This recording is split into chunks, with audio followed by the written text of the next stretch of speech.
मागील 2 दिवसांपासून विदर्भ आणि कोकणात जोरदार पावसाच्या सरी हजेरी लावत असून उर्वरित राज्यात मध्यम सरी कोसळत आहेत. तर आज कोकणातील पालघर जिल्ह्याला काही ठिकाणी मुसळधार पावसाचा रेड अलर्ट देण्यात आला आहे.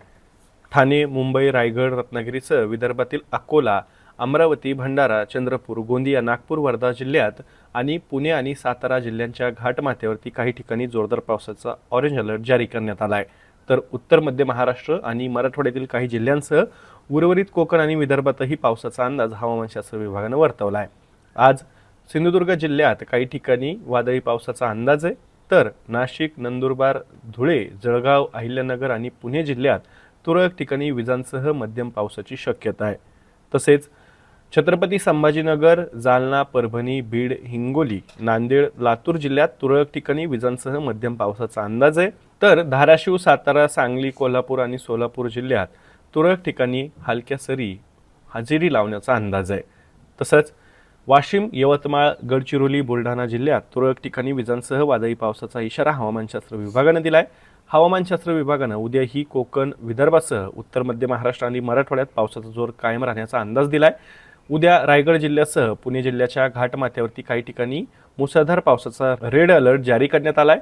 तर कोकणातील पालघर, ठाणे, मुंबई, रत्नागिरी आणि विदर्भातील बुलढाणा, अकोला, अमरावती आणि कोल्हापूर जिल्ह्यांच्या घाटमाथ्यावरती जोरदार पावसाचा ऑरेंज अलर्ट हवामानशास्त्र विभागाने जारी केला आहे. तसंच उत्तर मध्य महाराष्ट्रातील धुळे, नंदुरबार, नाशिक, जळगाव, अहिल्यानगर, मराठवाड्यातील छत्रपती संभाजीनगर, जालना, बीड, परभणी जिल्ह्यात तुरळक ठिकाणी विजांसह पावसाची शक्यता आहे.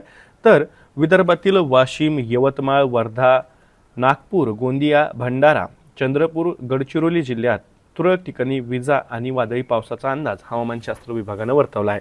नैऋत्य मोसमी वाऱ्यांनी म्हणजेच मान्सूनने गुरुवारी आणखी काही भागात प्रगती करत गुजरातच्या आणखी काही भागात, उत्तर प्रदेशच्या उर्वरित भागात, संपूर्ण दिल्लीत, मध्य प्रदेशच्या बहुतांश भागात, हरियाणा आणि पंजाबच्या बहुतांश भागात तसंच राजस्थानच्या काही भागात प्रवेश केला आहे. आज मान्सूनची उत्तरेकडील सीमा पोरबंदर, वल्लभ विद्यानगर, त्यासोबत निमच, टोंक, भिवानी आणि भटिंडा मार्गे पुढे सरकली आहे. तर पुढील 2 ते 3 दिवसात उत्तर अरबी समुद्रातील आणखी काही भाग, गुजरातचा उर्वरित भाग, मध्य प्रदेशचं उर्वरित क्षेत्र, त्यासोबतच हरियाणा, पंजाब आणि राजस्थानच्या आणखी काही भागात मान्सून पुढे सरकण्यासाठी परिस्थिती अनुकूल असून उत्तर पश्चिम भारतातही लवकरच मान्सूनचं संपूर्ण आगमन होण्याची शक्यता हवामानशास्त्र विभागानं वर्तवली आहे. हवामानाच्या ताज्या अपडेटसाठी ॲग्रो वनच्या यूट्यूब चॅनलला सबस्क्राईब आणि फेसबुक पेजला लाईक आणि फॉलो करायला विसरू नका.